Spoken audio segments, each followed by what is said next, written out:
Covid oblige, le Festival de Cannes a été grandement chamboulé ces 2 dernières années. En 2020, Pierre Lescure et Thierry Frémaux avaient même été contraints d'annuler purement et simplement cette édition qui devait être présidée par Spike Lee. À défaut d'une cérémonie et de récompenses, les cinéastes avaient bénéficié d'un label Cannes 2020, leur permettant de profiter de l'aura du festival et donc d'attirer davantage de spectateurs en salle. L'année passée, la croisette était, presque, en ébullition. CIST début juillet qu'une pléiade de personnalités avait rendez-vous, au milieu des badauds en maillot de bain, pour cette sacro-sainte festivité. N'ayant pas pu endosser son rôle l'année précédente, Spike Lee avait accepté de faire le déplacement et de représenter le jury composé notamment de Tahar Rahim, Mélanie Laurent et Maggie Gyllenhaal, tandis que Doria Tillier avait la lourde tâche d'être la maîtresse de cérémonie. Pour cette 75e cérémonie, le Festival de Cannes revient du 17 au 28 mai 2022 dans sa dimension habituelle, même si, pour la première fois, ce n'est pas Canal+ qui diffusera les cérémonies d'ouverture et de clôture mais France Télévisions. Quand aura lieu le Festival de Cannes 2022, CIST donc en mai, comme à l'accoutumée, que se déroulera cette 75e édition du Festival international du film. Le rendez-vous est pris au Palais des Festivals du 17 au 28 mai 2022 où la splendide affiche sera déployée en grand. Cette année, l'organisation du Festival de Cannes a repris une image du long métrage de Peter Weir, The Truman Show. On peut y observer Jim Carrey montant des marches et toucher du bout des doigts le ciel. Dans ce film, Truman échappait au mensonge, tandis que le Festival de Cannes propose, par l'ascension de cet escalier, de découvrir la vérité des artistes et s'avancer vers la promesse d'un renouveau. Une affiche poétique qui prône l'insaisissable et la liberté, comme l'explique le festival sur son site. Côté présentation, CIST Virginie Efira qui sera en charge d'amuser et émouvoir le palais des festivals, puisqu'elle a été nommée maîtresse de cérémonie d'ouverture et de clôture. Festival de Cannes 2022, un président du jury par défaut ? L'annonce est tombée le mardi 26 avril. Le Festival de Cannes a enfin son président et son jury. Outre son président, ils sont 8 cinéphiles à avoir l'honneur d'être jurés de la sélection officielle. Seront ainsi présents l'actrice et réalisatrice britannique Rebecca Hall, la comédienne indienne Deepika Padukone, la suédoise Noomi Rapace, l'italienne Jasmine Trinca, le réalisateur iranien Asghar Farhadi, le français Lady Lee, l'américain Jeff Nichols ainsi que le norvégien Joachim Trier. Et le président de 2022 est Vincent Lindon. Un choix par défaut, puisque selon Le Parisien le choix initial de Thierry Frémaux, le délégué général du festival se serait porté sur Penélope Cruz. Elle cochait toutes les cases pour incarner la parfaite présidente d'une édition anniversaire, une femme, espagnole, pour succéder à l'américain Spike Lee l'année dernier, aussi glamour que réputé dans le monde entier, et au caractère bien trempé pour pouvoir tenir son jury, détaillaient nos confrères. Sauf qu'elle a finalement décliné au profit d'un tournage qui s'est enfin débloqué sur les mêmes dates. Asghar Farhadi, présent dans le jury, aurait également été pressenti mais actuellement accusé de plagiat pour le scénario de son dernier film primé l'année dernier, Un héros, ce qui fait mauvais effet. Le nom de George Clooney aurait été évoqué mais seul bémol, ce serait un Américain qui succéderait à un autre. Le hic éventuel pour Vincent Lindon ? Son manque de popularité à l'international. Festival de Cannes 2022, quels sont les films sélectionnés ? Les 9 jurés auront la lourde tâche de visionner les 21 longs métrages qui concourent dans la sélection officielle afin de déterminer les grands vainqueurs de ce Cannes 2022. Parmi eux, on compte Les Nuits de Machad d'Ali Abbasi, Close de Luc Adam dans lequel joue Léa Drucker, Nostalgia de l'italien Mario Martone où Sofia et Saïdi tient un rôle, Boy from Heaven de Tariq Saleh, Madame Tchaïkovski du russe Kirill Serebrennikov, dont la présence risque donc de faire couler de l'encre, Un petit frère de Léonore Serrail avec Stéphane Bach et Ahmed Silla, Pacifiction, Tourment sur les îles d'Albert Serra avec Benoît Magimel, Ian de Jersey Colin au ski avec Isabelle Huppert, Le Auto-montagne de Félix Van Groeningen et Charlotte Van der Merch, R. M.N. de Christian Mungiu, Triangle of Sadness de Ruben Östlund, Décision to Live de Park Chan-wook, Showing Up de Kelly Reichardt avec notamment Michelle Williams, ou encore Des étoiles à midi de Claire Denis. Parmi ceux qui devraient sortir du lot, on peut citer Tori et Lokita des frères Dardenne, Les crimes du futur de David Cronenberg avec notamment Kristen Stewart, Viggo Mortensen et la Frenchie Léa Seydoux, frères et sœurs d'Arnaud Desplechin avec Marion Cotillard, Melville Poupeau, Golshifteh Farahani et Patrick Timsit, Les amandiers de Valeria Bruni Tedeschi avec notamment Louis Garrel, Broquet du sud-coréen multi-récompensé, Hirokazu Koreda, le Hilla Brother de Saïd Roustei à qui l'on doit déjà La Loi de Téhéran, qui était nommé au César 2022 du meilleur film étranger, ainsi qu'Armageddon Time de James Gray, habitué de Cannes où il a présenté entre autres The Immigrant et La Nuit nous appartient, avec notamment Anna Hathaway et Anthony Hopkins. Parmi les autres sélections, d'autres films sont très attendus. À l'instar de Tirailleurs de Mathieu Vadepied avec Omar Sy en tête d'affiche, Rodéo de Lola Quivoron avec Virginie Efira, qui revient après avoir présenté Benedetta l'an dernier et qui aura donc une double casquette, puisqu'elle est également maîtresse de cérémonie ou encore plus que jamais d'Emilie Atef avec Vicky Krieps et Gaspard Ulliel. Il s'agit du dernier rôle sur grand écran du comédien de 37 ans décédé brutalement en janvier dernier. Ces 3 longs métrages figurent dans la catégorie Un certain regard. Dans ce hors compétition, on peut également noter Mascarade de Nicolas Bedos avec à l'affiche Pierre Ninet, Isabelle Adjani et François Cluzet, L'innocent de Louis Garrel, Novembre de Cédric Jiménez, qui a signé le carton de l'an dernier, Baquenor, avec Jean Dujardin, Sandrine Kiberlin, Anaïs de Moustier ou encore Lina Coudry ainsi que Top Gun, Maverick de Joseph Kosinski avec évidemment Tom Cruise et Elvis de Baz Luhrmann. Enfin, CIST Michel Hazanavicius qui aura l'honneur de projeter son nouveau film, Coupé, en ouverture de cette 75e édition du Festival de Cannes. Tom Cruise, Marion Cotillard, Adèle Exarchopoulos. Ces stars attendues au Festival de Cannes 2022 au vu de cette magistrale sélection, il y aura donc pléthore de people sur le tapis rouge de la Croisette.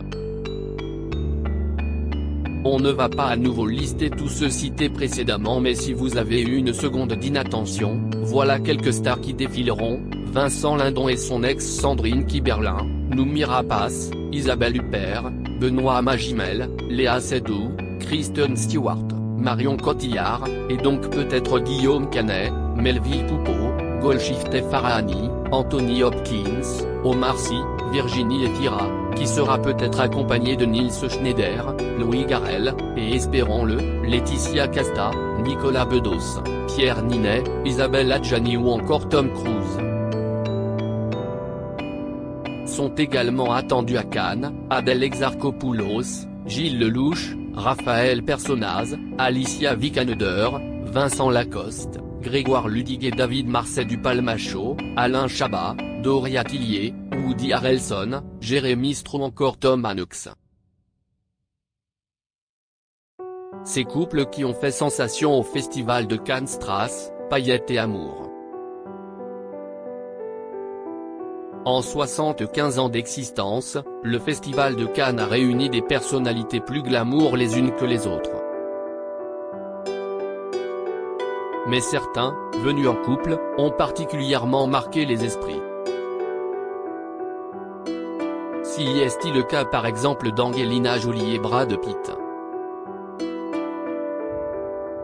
Parmi leurs passages sur la croisette, tous les férus de red carpet se souviennent de ces images de 2008 lors desquelles la comédienne alors enceinte de ses jumeaux, sublime dans une robe verte, tendait la main à son cher et tendre de l'époque. On peut évoquer aussi Georges et Amal Clooney, Marion Cotillard et Guillaume Canet, qui réitéreront peut-être l'exploit cette année, Penélope Cruz et Javier Bardem, Virginie Efira et Niels Schneider ou encore Blake Lively et Ryan Reynolds. Par le passé, les photographes ont également mitraillé, et été subjugués par, Romy Schneider et Alain Delon, Grace Kelly et le prince Régnier III de Monaco, Lady Diana et le prince Charles, Jane Birkin et Serge Gainsbourg, Vanessa Paradis et Johnny Depp, Nicole Kidman et Tom Cruise, Nathalie Baye et Johnny Hallyday, Catherine Deneuve et Roger Vadim ou encore Monica Bellucci et Vincent Cassel. Ces polémiques qui ont entaché le Festival de Cannes, mais qui dit Festival de Cannes dit également polémique. Depuis la création de cette cérémonie, la présentation de certains films est loin d'être passée inaperçue.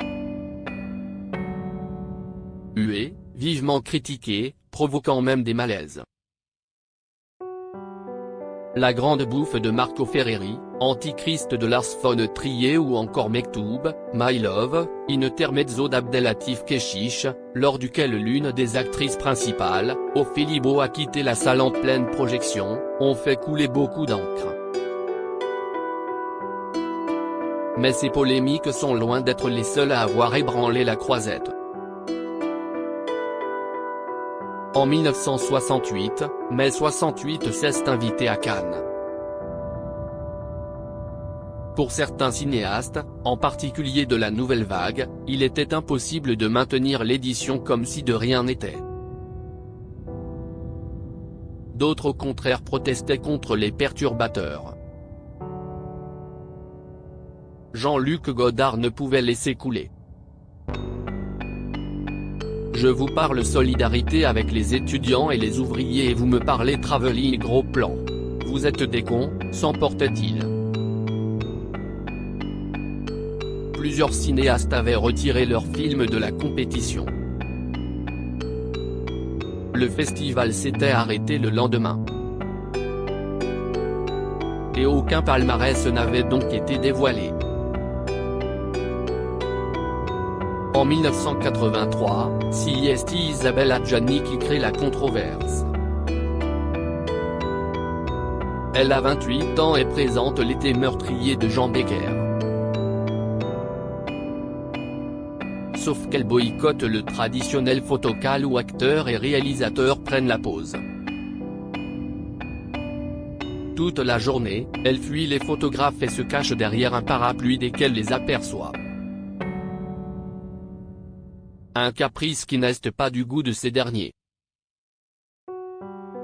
Alors, lorsqu'Isabelle Adjani foule le tapis rouge quelques heures plus tard, d'un commun accord, ils posent tous leurs appareils à leurs pieds et tournent le dos à la comédienne. Un geste symbolique qui a marqué le festival. Quelques années plus tard, en 1987, c'est Maurice Pialat qui est au centre des débats. Le réalisateur reçoit alors la Palme d'Or pour Sous le soleil de Satan, sauf que l'assistance ne cache pas son mécontentement et le cinéaste au moment du verdict, poussant Catherine Deneuve, présente sur scène, à intervenir. Je ne vais pas faillir à ma réputation, et vais vous dire que je suis content pour les cris et les sifflets que vous m'adressez. Si vous ne m'aimez pas, je peux vous dire que je ne vous aime pas non plus, lâche Maurice Pialat avant de brandir son poing en l'air, en signe de victoire. Une séquence désormais culte. reblote en 1994, sauf que cette fois-ci c'est Quentin Tarantino qui est sacré pour Pulp Fiction. Sifflé et hué pendant de nombreuses minutes, le réalisateur finit par répondre par un doigt d'honneur. Sophie Marceau aussi a été vivement chahutée à Cannes. Celle qui était en compétition officielle pour la première fois en 2021 garde sans doute un souvenir douloureux de son passage en 1999. Alors qu'elle devait remettre la Palme d'Or, l'actrice alors âgée de 33 ans s'est lancée dans un discours complètement lunaire, tenant des propos confus. Très vite des huées se sont fait entendre dans le palais des festivals. Je m'embrouille mais je vais y arriver, lâchait-elle sur scène, tandis que Christine Scott Thomas a tenté de l'interrompre afin de mettre un terme au supplice. À sa décharge, ce jour-là, Sophie Marceau revenait tout juste d'une journée passée avec des enfants gravement malades. Elle ne voulait absolument pas venir à Cannes. Quand elle est arrivée, je voyais qu'elle n'était pas là. Sur scène elle a perdu pied, je trouvais ça interminable, avouait Dominique Besnéard à Télé Loisirs. Autre grosse polémique vécue à Cannes, le dérapage de Lars von Trier en 2011 alors qu'il présentait Mélancolia. Il avait alors évoqué sa sympathie pour Hitler, tandis que son actrice, Kirsten Dunst, peinait à cacher son embarras. Je comprends Hitler, a-t-il insisté, avant de confier avoir de l'empathie pour lui. Ces accidents de garde-robe qui ont marqué le Festival de Cannes. Impossible de parler du Festival de Cannes sans aborder ces accidents de garde-robe. C'est Sophie Marceau qui obtient la Palme d'Or à ce sujet. Tout le monde se souvient de sa montée des marches en 2005 alors qu'une bretelle de sa robe a lâché, laissant au photographe le luxe d'immortaliser la poitrine de la comédienne. En 2015, vêtue d'une simple veste noire, elle laissait entreapercevoir une nouvelle fois un téton. La même année, un coup de vent a soufflé sur sa robe au point de laisser voir sa culotte. Des accidents de la sorte, de nombreuses actrices en ont vécu. Elsa Zilberstein a dévoilé par mégarde un sein, tandis qu'à cause de robes trop fendues, ont été révélées les culottes de Laetitia Casta, Diane Kruger, Delphine Vespizer, Bella Hadid ou encore Petra Nemkova pour ne citer qu'elle. Récemment, c'est un problème de chaussures qui a surpris Adèle Exarchopoulos et Virginie Efira. Les deux comédiennes montaient les marches pour le film Sibylle quand leurs escarpins leur ont fait défaut. Mais celles-ci ont pu compter sur l'aide de deux chevaliers servants, Gaspard Ulliel qui a donné un coup de main à Adèle Exarchopoulos ainsi que Nils Schneider qui a porté secours à sa chérie, Virginie Efira. On vous épargne les innombrables fashion faux pas qui ont entaché le Festival de Cannes, sinon on y sera encore dans 5 ans. Qui a obtenu des palmes d'or? Cocorico. Au fil des cérémonies, les cinéastes français ont été récompensés à 15 reprises du plus prestigieux prix du Festival de Cannes, à savoir la Palme d'Or. C'est le cas par exemple de Jacques Demy pour ses parapluies de Cherbourg ou de Claude Lelouch et son magnifique Un homme et une femme. Mais avons-le, c'est bien moins que les Américains, qui ont obtenu 22 palmes d'or. Néanmoins, en 2013, un film tricolore a tellement impressionné le jury de Steven Spielberg que pour la seule et unique fois ces deux actrices principales ont également été récompensées de cette palme d'or normalement décernée à l'œuvre dans son ensemble. Il s'agit de la vie d'Adèle d'Abdelatif Kechiche. Le jury a pris la mesure exceptionnelle de reconnaître la réalisation de 3 artistes dans le choix de la Palme d'Or.